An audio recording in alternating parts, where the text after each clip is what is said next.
This is a Sandy Boy Productions podcast.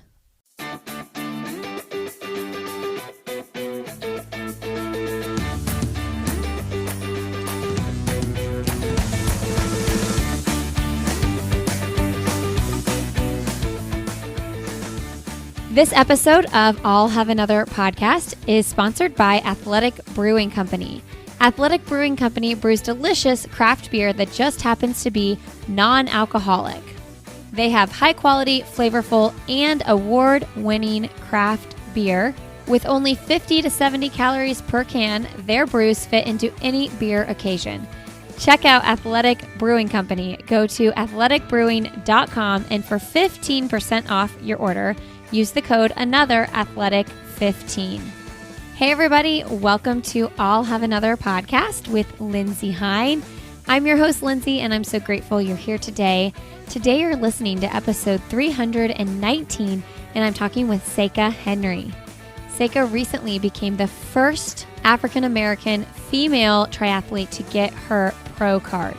She's a two-time marathon champion. She competed in the Ironman World Championships in 2019 in Kona, and she focuses on the 70.3 distance of triathlon. She's actually been blogging about her triathlon journey since 2013. So you can go back and read from the time she started the sport just to try it out and see what it was like to all the way when she realized she could possibly get that pro card. Sika was in a traumatic bike accident in 2019, and she is going to share with us about what that experience was like for her and how she overcame it. Sika's passionate about increasing diversity within the sport of triathlon, and she's also going to share about ways we can help make that happen and what she's doing to help make that happen.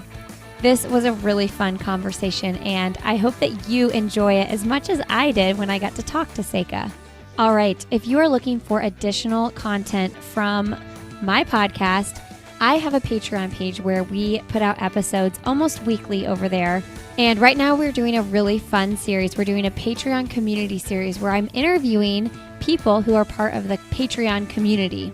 You can learn more and listen to those episodes when you go to patreon.com/Lindsay Hine.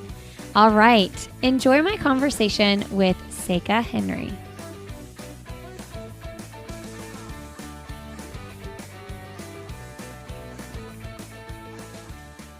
Well, today on the podcast, we have Sika Henry on the show. Welcome to the show, Sika. Hi, nice to finally meet you. I've been listening to your podcast for a while. I feel like a superstar being on here. Oh my gosh, I can't believe triathletes are listening to the podcast. I thought it was strictly runners. Nope, we're out there listening too. So how are you doing? We owe you a big congratulations. You recently became the first African-American woman to get your pro card in triathlete. Congratulations.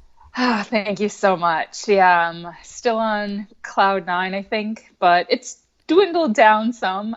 It was, exactly a month ago. So yeah, I've come back to earth and I'm back to, working my corporate job and training for my first race as a pro. So yep, back to reality. It's so wild when something, not that anything that big has ever happened to me, but when something big in your life happens and then you have to you're excited, but you have to deal with the come down before you, and then do your everyday life. You still have to pay your bills and do all the normal things. So you're back in that. Right, exactly. Yeah, it didn't last long. I wish it lasted longer, but yeah, for the first 2 weeks, it felt like a big old celebration. So when is the first race where you debut as a pro?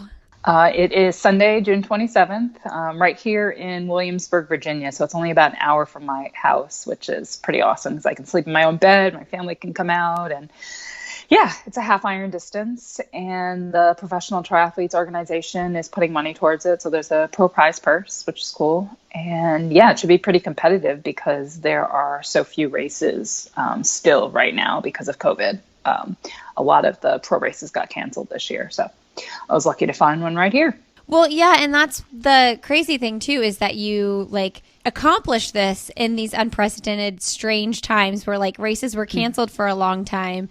So when did you get the idea that things were going to be happening again and you could get back after that goal? I really didn't know. Even going into race week, you still wait. So no, I was never certain. I just tried to be as prepared as possible in case it did happen. I think towards the end of 2020, there was a half Ironman Challenge Daytona in Florida, and it seemed like a lot of races were happening in Florida. So I figured my best bet was to find one.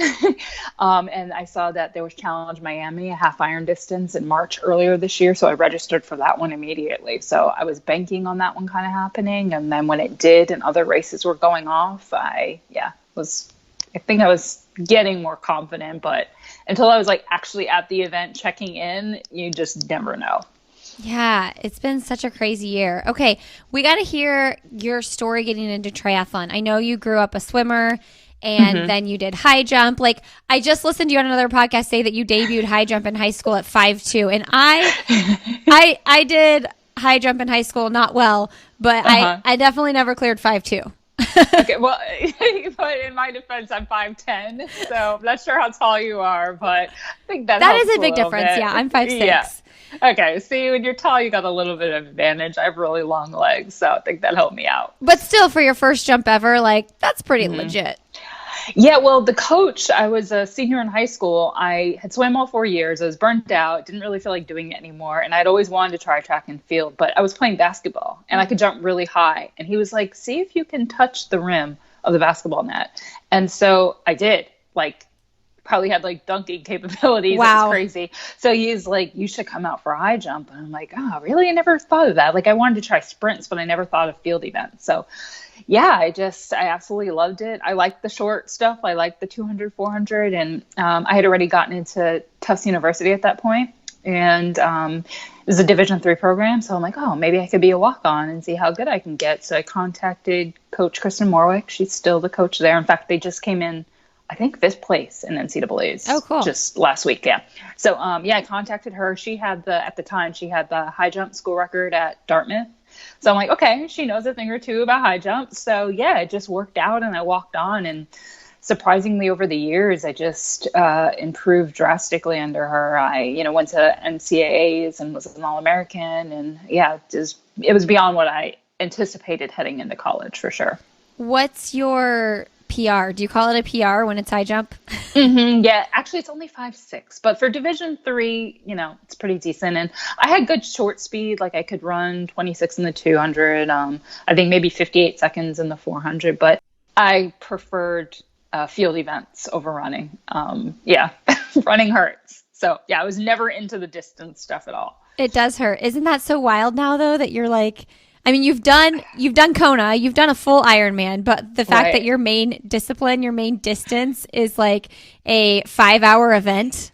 I know. Give or take. I know, coming from a 58-second event, right? Or just one jump. Yeah, it's my coach and I laugh, or, my college coach and I, we laugh about that now because, oh my gosh, she could not get me to run. I hated it. I'm like, why do I have to warm up for a mile?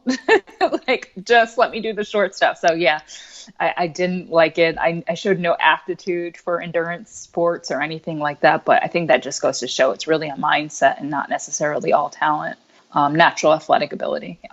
I can't tell you how many people are always ask me like, how do you like enjoy running? How do you get into it? I'm like, you have to get over the first mile or two hump. Like nobody enjoys the first mile. So if you're not consistent enough to train your body to be able to run like 3 miles consistently, you'll never get over that 1 mile hump. That's not super fun.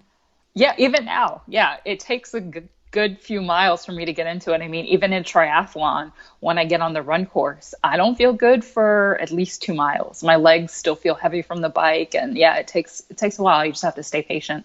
Now, I've heard you say that running is your best discipline. Yes. My favorite. Yeah. Your favorite. Is that the one that you excel in the most of the 3?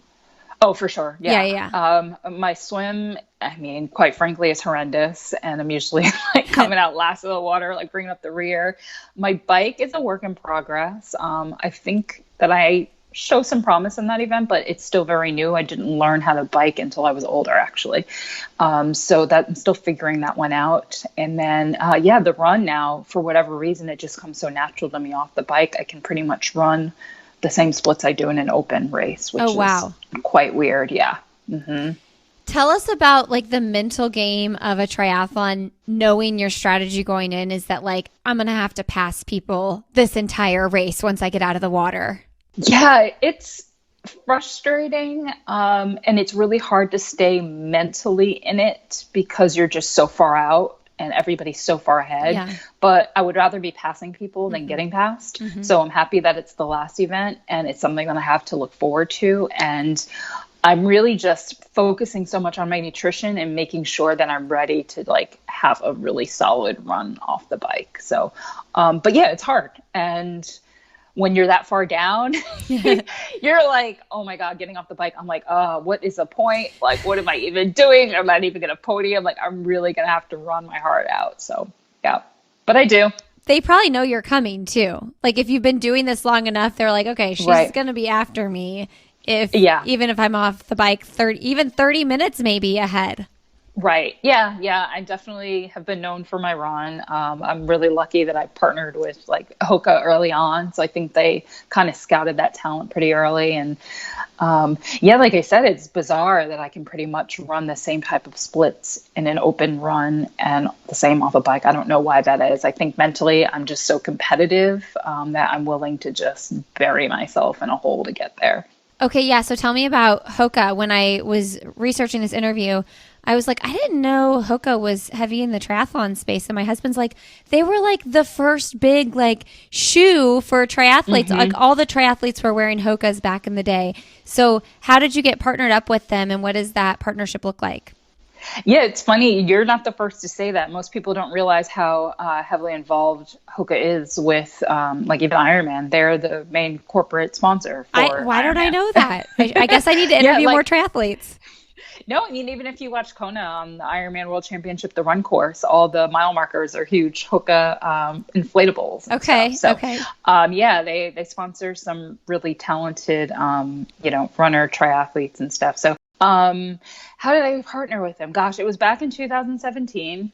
And I was at a conference, Triathlon Business International Conference, and I was on a panel about diversity and inclusion in the sport because triathlon just really isn't that diverse. Only 0.5% of African Americans are in the sport. So I was on that panel, and Eric Gilsonen, who is sort of like a recruit for Hoka on the triathlon side, he happened to be in the audience. And I mean, looking back, I had some nerve. Like, I really had a lot of balls saying this, but I'm like, I want to get my pro card. I want to be the first African-American woman to do so. I was slow. Like, I had not broken 3 hours in a marathon at this point. I hadn't broken 5 hours in a half Ironman. So I'm like, wow, I can't believe I said that up there.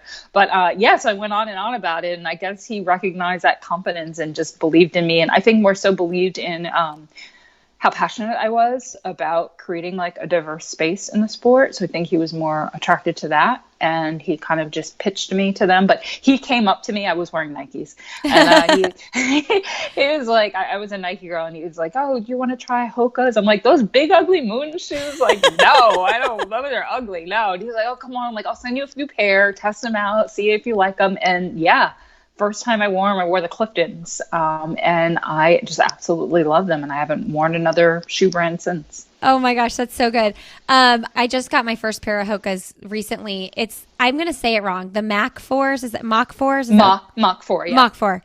Mm-hmm. They are the most comfortable shoe I have ever run in. In 25 years. I don't know how long I've been running. I can't do the math right now, but I can't believe and I'm not a shoe nerd. Like I'm pretty much just like, here's a shoe, whatever. But I can't believe how comfortable these shoes are.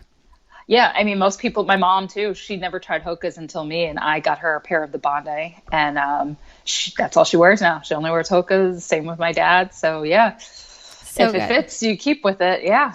So, okay, you said you had balls saying what you said, but now looking back, like, do you feel like moments like that like really help define what your trajectory is? Because once you said it in front of those people and then that guy from Hoka came up to you, it's kind of like, okay, it's out there. What am I going to do? Roll up my sleeves. Yeah, I've always been like that. I believe in putting things out in the universe and speaking it no matter how crazy it sounds or no matter what people think. When I first went on this triathlon path, I started a blog in 2013. And I blogged about my very first triathlon, and I kept the blog up all these years. So 8 years it's been that I've been blogging after every single race. And so I've always put it out there. I feel like I feel this responsibility to follow through when I put it out there. Like I can't just back out of it because I've already said it. And, I don't want to just be a quitter or something like that. So yeah, I guess there is a certain amount of responsibility that I have once I say it, but I believe it. I think everybody should do it, and people don't have to be as outspoken as me, but yeah, I draw some confidence when I say it. And I never say something I don't believe will happen. Okay, so now you have to tell us about that first triathlon. Oh my gosh, a hot mess. You know what? Because my last blog post, I posted about getting my pro card, and I included a link to the very first one. I went back and read it, and I'm like, I didn't remember. I raced in a sports bra and these like little underwear thingies. I thought I raced in a bathing suit for some reason. So it kind of jogged my memory too. The first one was a hot mess. I was going through a really bad breakup at the time. I was kind of just depressed. I mean, not like clinically depressed, but just really sad, not getting out the bed, not wanting to do anything, taking sick days off from work for no reason. And I knew that I needed to find a distraction. And triathlon had always been on my bucket list anyway, because I had the swim and the run background. And luckily there was one. I found it online. It was only a 25-minute drive from my house at Buckrow Beach. It's called the Tidewater Sprint. They still have it, the Tidewater Triathlon. It's a kinetic multi-sport race, and it was just a 500 swim in the bay, a 10-mile bike ride, and a 5K run. And I'm like, okay, I can do this. I have 2 weeks to prepare for this. So I registered for it. I went to Dick's. I got a mountain bike. I bought a Speedo and goggles, and I got a membership at the local swimming pool. And for 2 weeks, I just tried to figure it out. And I did my first triathlon, and I was a mess. I was really bad. I had no idea that people rode, triathlon bikes. Like there were specific aero bikes. I'm like, why is everybody flying by me so fast? I'm on this like old, not even old, it was new, but it was an aluminum clunky, really heavy mountain bike, with all these gears, and I wasn't going anywhere, and I was in sneakers and trying to pedal. And you didn't have clip-ins? No, heck no. I was in sneakers, and I got off the bike and I ran, and I'd never really run off the bike before. My legs just felt like trash. So it was a unique experience, but it was fun, and I was happy, and I was like, oh, I did that. That's so cool. And that kind of brought me out of the funk. So, and like most people, you do a marathon, you cross the finish line, you're like, oh, do I want to do that to myself again? But next thing you know, you're signing up for more. And that's how I got my start. Okay, I love what you said. It was fun and I was happy. I love that. Because it's like, I feel like sometimes we get so, in our heads about races and things like that, professional or not. And if we go back to it was fun and I was happy, I think that kind of probably helps balance our headspace, even if we've come so far, Right. And it's hard to do that, especially after you've had some races under your belt and you've had success and you've had PRs and you start putting these expectations on yourself. And most people in this type of position are driven, right? Like that's just who we are. So you can't just get rid of that. But the first time, like when people ask, do you have any advice for my first one? I'm like, literally enjoy it. Like you'll never have another first, right? So like just make that first one super fun. Don't put any pressure on yourself or like limitations either. Just go out and see what happens. And but it gets harder to do that, the more you get into the sport. That's what I always tell people about Boston. I'm like, you qualified for Boston, go to Boston and enjoy the race. Don't get in shape if you want to get in shape, but don't put pressure on yourself to like run some certain time. Just literally enjoy this race, this like big goal that you made and that you got there. So I totally see that. Was this a sprint try, your first one? The shortest possible distance it was, thank goodness. I don't know how some people start off with like a half Ironman. Like, are you crazy? Hey everybody, a quick break here to thank Beam for supporting this episode of the podcast. For years, I was looking for a really good hydration line that provided me with the electrolytes I need for sweaty runs, and Beam is by far the favorite hydration blend I have found. I love it so much. They have 3 different types of blends. They have a hydration probiotic, a hydration energy blend, and a hydration collagen blend. That's the recovery one that is my absolute favorite. It is so refreshing after a big workout or a small workout in this summer heat. There is no sugar added to these blends, and they are absolutely delicious and refreshing. The other thing that Beam has to offer is their sleep blend. I take their Dream powder every single night. I mix it up with some hot water. It's like a delicious, healthy take on hot chocolate that helps you relax and get some good sleep for the night. If there's anything I care a lot about, it's good sleep.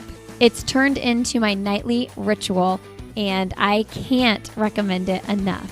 Go to beamtlc.com and use the code ANOTHER, and you'll get 15% off your order. That's beamtlc.com. Use the code ANOTHER, and you'll get 15% off your order.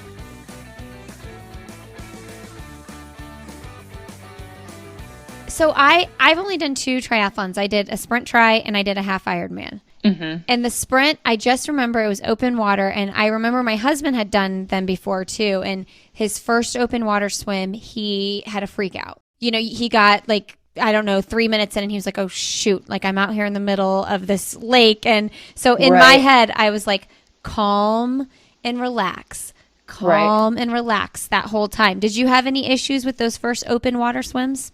The first one, no, I started at the back. That's something I would suggest if you are freaked out. Like, you don't have to start with a mass pack. Like, wait till people go.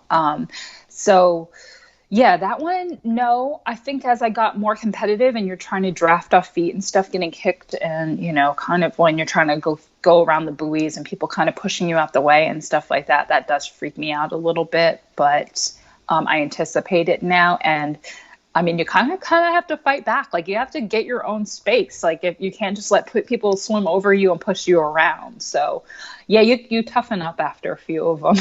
I don't want to be up there with you guys. I'll stay in the back.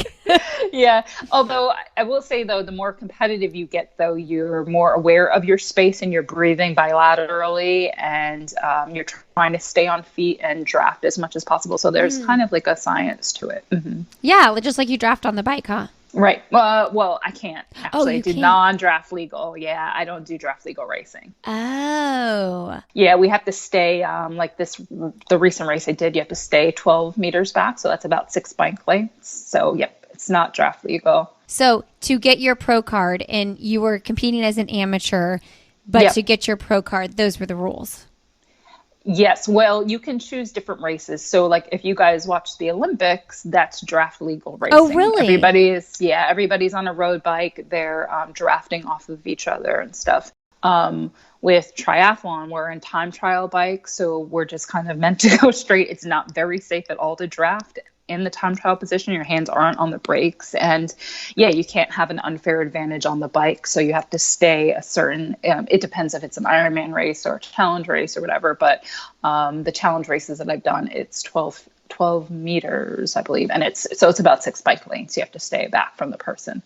And when you overtake them, you can't cut in too soon. You have to, exactly. And the other person has to drop back a little bit. Mm-hmm. Okay. So there are highly competitive triathlons, though, that you can draft.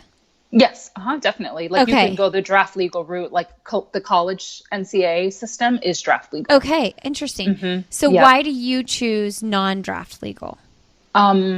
I prefer the longer distances. I'm better the longer it goes. So those draft legal distances are typically the sprint and the Olympic. Okay. And when you get into the half iron, the Ironman, those aren't. Okay. So I just tend to do better the longer it goes. And to be honest with you, I mean, you have to have really strong bike handling skills when you're doing draft legal racing, cornering, you're in a pack, there's like dozens of people all around you. So the danger in that, it's tough for sure. Okay, I just learned something new. I bet a bunch of our listeners did too. Oh, good. Well, let's go there then, because I don't know how much you like to talk about it, but you had a pretty horrific bike crash in 2019. Mm-hmm. Was that just 2019? Yeah, it was. Wow. Yeah, I know.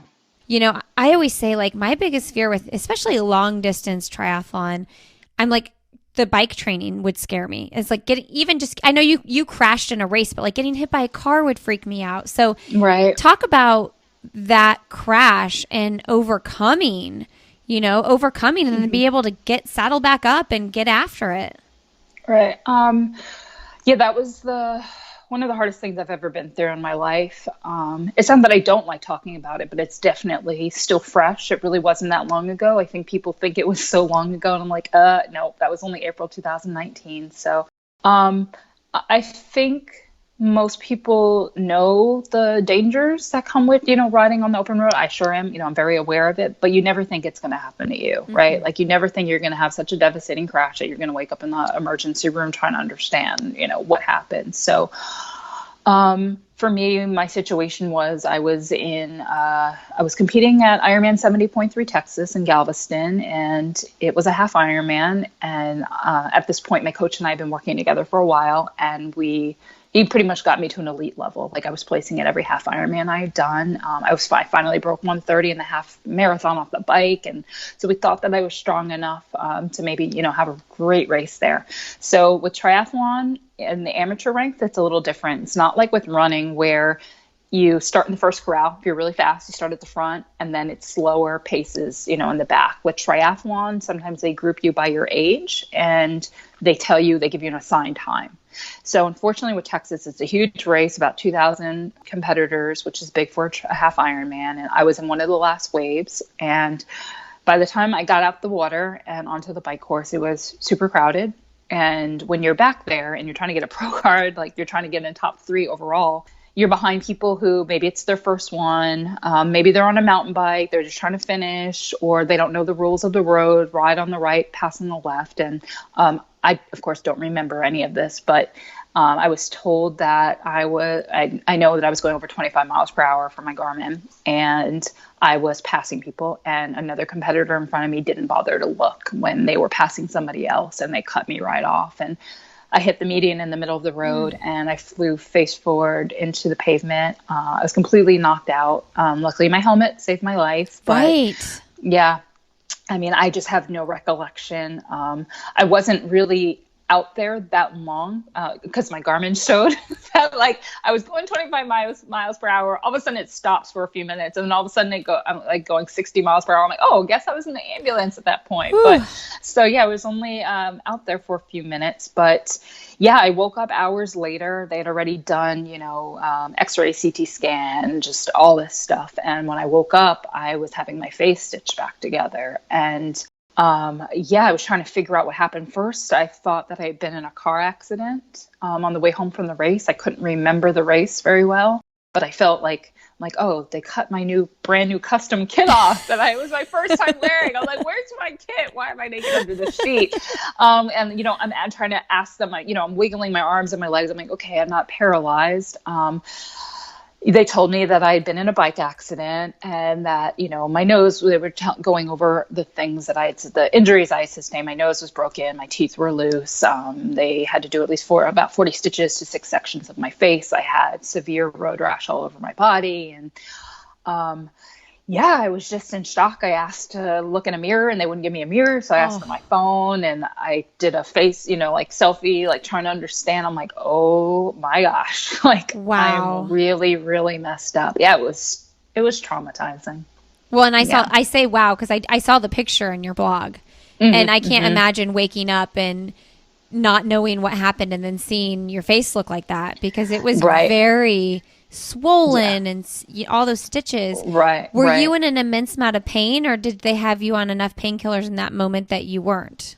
Yeah, I remember aching, but they drugged me up. Yeah.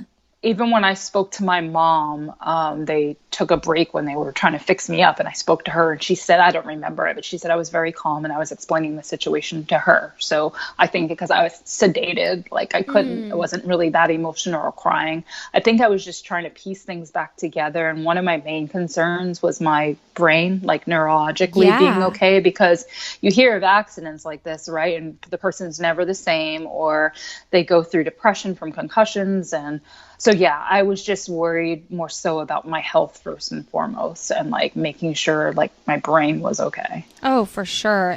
Head injuries are so scary. I read on your blog that you just said, hey, Mom, I'd really like to talk to you. Can you give me a call back? I left her a message. I know. Just so nonchalant. I know. Even I didn't know this until more recently. One of my friends was like, yeah, we were texting back and forth that night. You were in the hospital and you were just so calm. I'm like, we were texting. I don't remember that. I mean, later, once I saw a neurologist, I had short-term memory loss. Okay. So those days I don't remember flying from the hospital up to my parents. Like I remember getting on the plane, but I don't remember the flight or anything like that. So, and I was looping a lot. Like when I would go to the doctors, I would tell the same story over and over again, not realizing that I had just said it. Wow. So yeah, so there were some issues there. Yep. Are you fully recovered? I know physically you're competing the best you've ever competed, but yes. In your headspace and everything? Yeah, I didn't have any lingering issues. My mouth, having oral surgery and all that stuff, that was probably the biggest pain in the ass, really. But other than that, no. Psychologically, it's funny. After the crash, I wasn't scared to get back on a bike. As soon as I was cleared, I went riding again. But it's funny, all this time, like during the pandemic, not being able to race and like group rides and all that, I started getting nervous to ride again. So it's weird that like after the crash in 2019, I got back into it, but then the lull and not being able to just get right back up on the bike, it was just weird. Well, I'm sure it's being with the other people too that would induce some anxiety about that, because you then weren't riding with people for a year, and you were riding with people when you got your wreck. Right, exactly. Yeah. So maybe that's what it is. Yeah. Oh my goodness. Okay, so tell us about your training for this race coming up, and are you doing anything differently? Like, are you mentally preparing differently, seeing as it's your first pro event? I don't have a clue what I'm doing. At first I was like so excited, like, yeah, I'm finally in the pro field. Now I'm like, oh my gosh, what? This is too soon. Like, I am not ready yet. Yesterday, Memorial Day, I actually went and rode on the course. I'm lucky that I live nearby. And, I'm climbing up the hills. I'm like, oh man, I am just going to get destroyed in this race, but might as well just rip the Band-Aid off and see how it goes. So no, I'm sticking with the same training plan that my coach has laid out. We haven't really done anything much different. I tend to race my way into shape. Like as the season goes on, I've always gotten better and better. So I just look at this as another race. And my A race is in September, which is Ironman 70.3 Augusta. So my focus will be on that. So, I mean, since you're racing as a pro, you don't have to deal with the masses anymore. Yes. Which is great. I think we start like 15, 20 minutes in front of everybody. So yeah, I'm really looking forward to that. Okay. So your coach, Johnny O, tell us about him and how you guys got connected. Oh gosh, he's crazy. We have such a unique relationship. So we connected in 2017. I was first coached by Coach Susan Flanagan, up in Canada. And we worked really well together because when I worked with her, I had never done a half Ironman before. My first one was in 2016. So I learned a lot. Yeah, I learned a lot from her, like nutrition, how to fuel properly on the bike. Like just so many little things. I was so new to the sport. I didn't know about, I think when I hired her, I was only on a road bike, and then I finally got a triathlon bike, and I'm just like learning all these little things from her. So by the end of 2017, I wanted to take it up a notch, and that was the year that I'm like, I want to be a pro, yada yada. So I wanted to find somebody who was coaching at the elite level, or they coached former amateurs to the elite level. And so I interviewed a lot of different coaches, and for whatever reason, Coach Johnny and I just clicked. I felt like he was going to push me really hard. He's very straight and to the point. There's like no hand holding with him. He's like, this is just what you got to do. And I need that. I need somebody who's just like really direct, and, because I will weasel my way out of a workout if I can. Like, he'll put sets. I'm like, well, can I have more recovery? No, Sika, no. So it's good. And he's coaches some of the best triathletes in the world, like Jen Annett. She has the world record on the bike in the triathlon, in the full Ironman. So, I wanted somebody also who could take a crappy cyclist like me and turn them into a decent rider, since I already had the run going on, and he was really good with that. So, The bike is so hard because it's so long. I know. It's so much time. Like, why can't I be passionate about the bike? Yeah, it's true. with the run, our long run is anywhere from an hour and a half, 2 hours, maybe 2.5 hours or something like that. But with the bike, I mean, just for the half iron distance, you have to be riding out there for like 4 hours, like 80, 100 miles. Yeah, it's hard when you don't love it, for sure. So you have to find ways to make it fun. For me, that's like going on group rides with my friends. I'd use Zwift indoors. That's fun, doing like the virtual stuff. Yeah, just got to find ways to keep it. I download new playlists all the time so I can ride it out on the bike and inside. So yeah. It's just so much time. Like it just, no matter how you slice it, it's so much time. When you said 80 to 100 miles in 4 hours, I was thinking, oh my gosh, I think I'd have like 45 miles in 4 hours. Well, that used to be me. In the half iron, I used to not be able to break 3 hours, and yeah. You just got to start somewhere, I guess, and then you improve before you know it.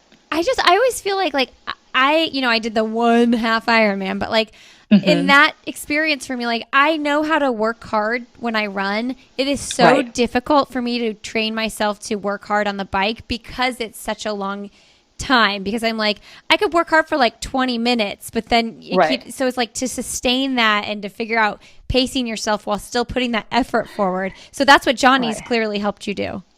Right. Yeah. You got to learn how to really and there are ways to measure like power output, following your FTP, functional threshold pace. And yeah, luckily we have power meters, so we know when we're overdoing it and we need to back off. So indoors, I train a lot with power. Most of my workouts are power based. So you sort of figure out what's that fine line. It's kind of like with running, you shouldn't go out at 6-minute pace or 6:30, whatever it is relative to you. You got to hold back a little and then like kind of ease into it. And it's the same thing with cycling. Yeah. And I never worked with power until I started working with Johnny. So I learned that. I also didn't know how to suffer on the bike. He used to say that all the time. He'd look at my workouts. He's like, you have so much more in you. Like you can hold 200 watts. So, I couldn't hold 200 watts for 1 minute when I first started working with him. And now, I can hold, that for 20, 30 minutes. But, yeah, he taught me how to learn how to suffer. So good. You're an athlete when your coach says you need to learn how to suffer on the bike. Yeah. That's so good. Okay, so let's go back to diversity in the sport. You mentioned you were on this panel at a conference, and that's when the Hoka guy, what's his name? I keep saying the Hoka guy. Oh, Eric. EG. Yeah, we call him EG. Okay, that's when EG sought you out. You start doing triathlon. It's very clear. You're out there. You notice you're one of the only, if not the only, African American woman in the field. Right. Man or woman. Okay. So at the beginning, was that intimidating? And what were your first action steps for saying, I want to be a part of making steps forward in this so that I'm not the only one out there or one of 3 or whatever? Yeah, I wouldn't say intimidating because of my background. I was a swimmer in high school, and I was always one of the very few people of color in that sport to begin with. So I guess in some ways it made me uniquely prepared for triathlon. So no, it wasn't intimidating. People were really friendly. I did not get treated any differently or anything like that. In fact, the sport's been extraordinarily welcoming to me. But I did notice the lack of diversity, and I'm always curious and kind of a history buff anyway. So I wanted to understand why there was such a lack of diversity. So I started just, Google and reading and like understanding the statistics and stuff. And then, and that it wasn't just in my head, because there are only 0.5% of African Americans in the sport. And then I'm like, well, why is that? And I read that about 64% of African Americans lack basic swim skills. And growing up, I'm like, yeah, that is kind of true. Like a lot of my African American girlfriends couldn't swim. And then that also brought me down another rabbit hole. Like, well, why is that? And, like even though segregation ended in 1965, we didn't have access. We couldn't swim at the same pools as, Caucasian people. And because of that, we would go to, creeks, lakes, whatever. There weren't lifeguards, and people would drown, kids would drown, and their parents got really scared. And they're like, you can't swim, like you're not allowed near water. And that kind of got passed on generation to generation. And then, there are other factors like especially with triathlon, it's a really expensive sport. And the African American demographic, our median income is low compared to other races. So it's a really expensive sport to be involved in, no matter what race, obviously. So there are some financial barriers, and then, access to pools and swim lessons. And, it's like, if you can't swim, you can't do the first leg of a triathlon, how are you going to do it? And one thing that I noticed too over the past few years is a lack of awareness of the sport amongst African Americans. Like, even my family, like my cousins and stuff, they're like, what is this sport again that you do? Like, they never even heard of it. So, if you don't know it or you've never seen it, how are you going to do it? Like, we watch on NBC the Kona Ironman World Championships every year. And so people sometimes think like that's what triathlon is. It's just the Ironman, like in Hawaii, hot and grueling. And people don't realize that there are, local sprints. You can do a triathlon that starts in a pool and walk the few, lanes or whatever. So yeah, there's so many different reasons why. And so, yeah, I just familiarize myself with those, barriers and what I could possibly do or add to the sport. And I saw that there had only been one African-American male pro, and there had never been a female. So I'm like, all right, that's my mission. Like, I want to be her. That's so cool. I love that you said you were curious at the beginning. I feel like I've been hearing that word a lot lately. And it's like, I think that in general, in the world, if we just enter everything with a curious mind, we'll get so much further. Like, before, like, making a judgment call or thinking this thing or that thing, like, let me just be curious and like really educate myself. And that's what you did. Right. And I do wish everybody was like that. Unfortunately, I do some freelance writing, and I wrote for Triathlete magazine and Bicycling magazine. And, I read these comments, and they'll be about my own experience in the sport and being a Black woman. And, people get so offended because I mentioned my race and what does race have to do with it and yada, yada. But they don't take the time to read the full article and understand and learn. And I never understood why anybody would want to be ignorant of anything. Why not absorb all that knowledge and add something positive? Like, if you're going to comment, why does it have to be negative? I don't get that. But, freedom of speech, and, each to their own. All right, friends, one more break here to thank Gooder for supporting this episode of the podcast. If you are looking for some legit sunglasses for an active lifestyle, look no further than Gooder. They are cute, they're comfortable, they're functional. They don't slip around when you're running and you're all sweaty. And there are so many fun styles. You can go classic or you can go crazy. I like to race in fun sunglasses because it just brings the energy. Perhaps, though, my favorite sunglasses they have are the Amelia Earhart Ghosted Me. They're super cute aviator style shades. And I also think this is a really great gift idea for the runner friend in your life. So you can check them out and save 15% when you go to gooder.com/another and use the code another15. That's another 15 for 15% off your order. Go to gooder.com/another and use the code another15 for 15% off your order. All right, friends, enjoy the rest of my conversation with Sika.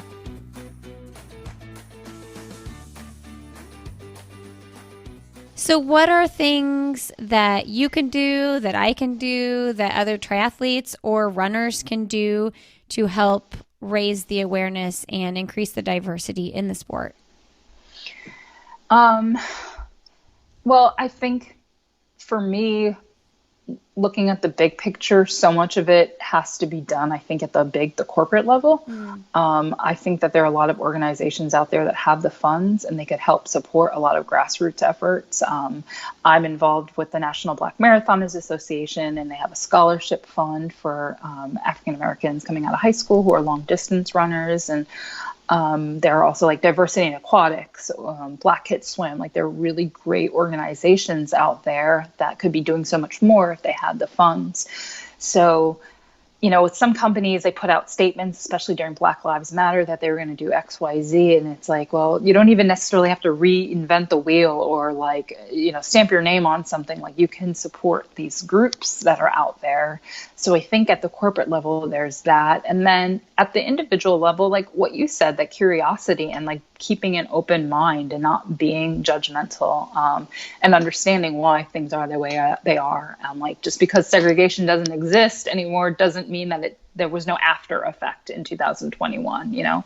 Like, it's sad that this is the first time there's an African American woman pro triathlete. Like, that's crazy to me in this day and age. But yeah, like when people put their stories out there or they talk about their experiences, don't rush to be so judgmental and like hear them out, I think. And I guess if you're in a position to help, do that. Like, there are really great groups. I try to do little things like speak at schools, whether it's elementary school or to college team or whatever. Like, so if you're in a position to, help out in whatever way you can, do that. I told this story recently. I was talking to Tina Muir actually, and she's got a great podcast. Oh yeah. And I'm good friends with her. I had never shared this story with her before, but in 2017, I wrote an article for USA Triathlon, and I talked about the importance of like image and representation in the sport and seeing people that look like you. And this is why I want to be in the sport and,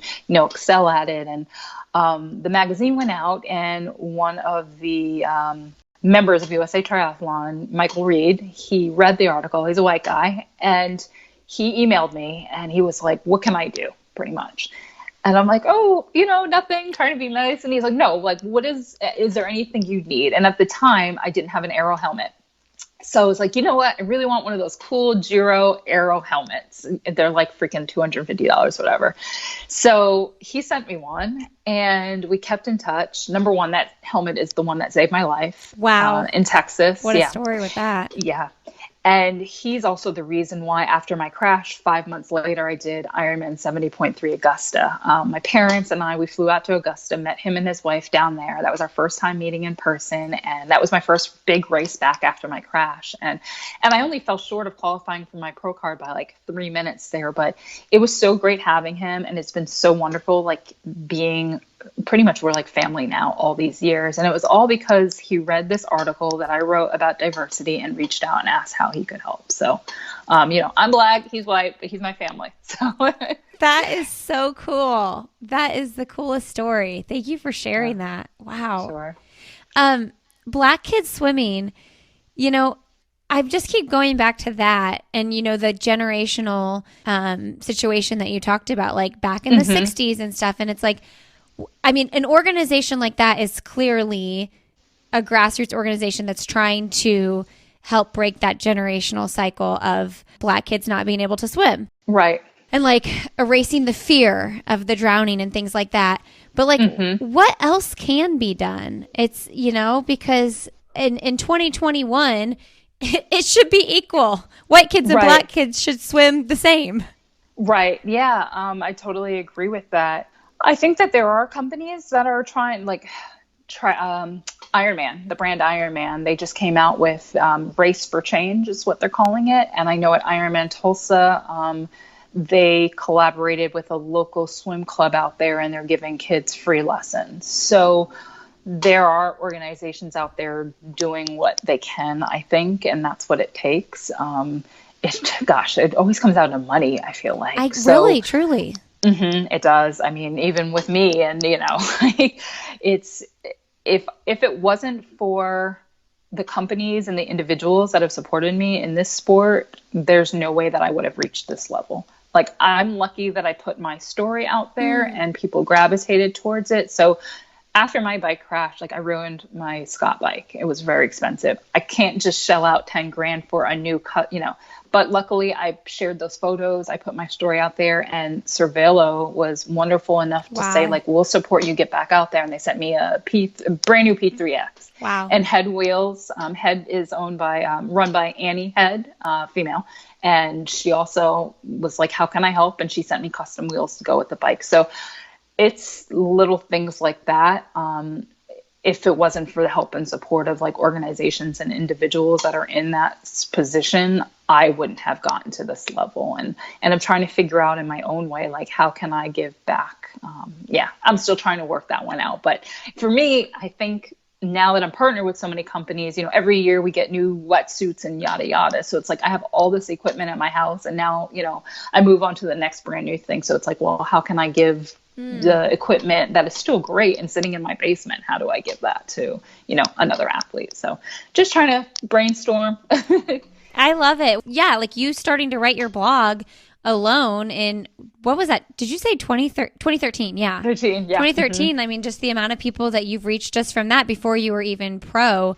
Like you said, with your conversation with Tina, it's like representation matters, and a 15-year-old girl seeing you compete as a pro matters. It does. Yeah. And it's one of the things that brought me back to the sport. When I was recovering at my parents' house after my accident, I did think, like, what's the point of all this? And is this worth it? How much does diversity and representation really mean? Is what I'm doing kind of just pointless? And I did have all those conversations in my head. But it was when I started receiving mail and like cards and flowers and stuff, and mail from like little kids, they would like sign it and they would draw little black girls swimming and biking and running and stuff, and they're like, we've been following you, and come back to the sport, and I feel better, Sika, and stuff like that. I'm just like, oh my gosh, like people are really following, young kids are following this story, and it matters to them, and it is important. And looking back on my own childhood, I idolized Dominique Dawes, the gymnast. I thought she was so freaking cool. She was the first Black gymnast to get a gold medal in the Olympics and everything, and I joined the gymnastics team because of her, and I wanted to be Dominique Dawes. So it's important and it matters. It's just unfortunate for me. It took a traumatic, cycling accident for me to understand the full scope of everything. Dominique Dawes, she was the GOAT. I'm the same age as you. I'm a little bit older, I think, but I very much was following gymnastics around that time too. And she was it, man. Yeah, she could do that tumbling pass on the floor. She'd like go all the way down, then transition and come right back. And I'm like, whoa, it's crazy. So wild. Well, that's so cool. I mean, even one letter from a little girl would just totally change your headspace, I would think. So that's really cool. Yeah. Okay, before we move on to end of podcast, you recently paced the Hoka One One 100K, didn't you? Yes, the women, yeah. How fun. I interviewed Nicole Monet on the show. Oh, okay, awesome. That's who I paced, who I was assigned to. Okay, so talk to us about that experience. As a triathlete, you're obviously a runner too. Like, right. How did you figure out the pacing strategy and all that? Oh, gosh, that was crazy. I got the email in December, I want to say. So because of triathlon, my coach mostly has me focus on my weaknesses, the swim and the bike. So actually my run mileage is very, very low. But during the pandemic, with the pools being closed and not being able to ride much outside, we started focusing on my run and everything. And my times came down a lot. I just run like a 2:57 marathon or something the month before. But yeah, Hoka reached out and they're like, the men are trying to break the world record in the 100K. Jim Walmsley's running, and the women, like Camille Herron, is doing the 100K, trying to break the American record. Like, do you want to be a pacer? I'm like, whoa, what? Like, at first, no. Why would I want to run that far? But then they said, you can run up to 22 miles, or you could drop out at 22, or you can run to the 50K. So I'm like, all right, that's not that bad, I guess. So, so I signed on, and this was in January. So we were actually really quarantined out there. They routinely tested us up until the day of the race. And originally there were supposed to be more women, but I think like injuries and COVID and all that stuff happened. So it dwindled down to there being an equal number of women racing as there were pacers. So they were like, well, why don't we just buddy you up with somebody? So I was assigned Nicole, and I was pretty much just her. I was going to do whatever she wanted, pace whatever she wanted. So we started way conservative compared to everybody else. I think we were last through, maybe the first 20 or so miles. we were running. I think we went through the marathon like 3:06 or something like that. And I started to feel it. I actually almost took a tumble, and this was around 25. And I'm like, I don't want to jeopardize her race. So let me just bow out. So I bowed out around mile 28. But yeah, it was awesome. It was so fun to not, like, I didn't have any nerves going in because it was all about her, which was so cool. You know, like I didn't have any time goals. It was just make sure that she had the best race. I tried to stay in front of her the whole time. Like, people don't realize that it was actually really windy around the lake. There was a strong headwind. So, and then just kind of checking back with her, like, is she still there? Like, I've never looked back so many times in a race in my life. So it was unique for sure. But she was so sweet and like humble, and she made it look so easy. Like when I dropped out at 28 and she still had, like over 30 miles to go, I'm like, holy man, this girl she's tough. Like, it's awesome. But it was so cool to see her go from last and like work her way all the way up to second. And I think she's now like on the top 10 list for American women in the 100K. Yeah, I can't remember, but that sounds right to me. I wish I would have known when I interviewed her that you were her pacer. I should have done my research a little bit better. That's so cool. Yeah. Yeah, there are some cool shots of us. I'll have to share one with you. Oh, yes, of please me do. running with her. Yeah, for sure. Oh man. Okay, so what now? You have your big race coming up, your first pro race. Now that you have your pro card, like, are you just like, I'm gonna chill, I'm gonna train, or do you have another big pie in the sky goal lined up? I did register for the JFK 50 Oh, in the yes. fall. I read that. I don't know what I was thinking. I think earlier in the year, I'm like, well, if I don't get my pro card, I need another crazy goal. So that was the thinking.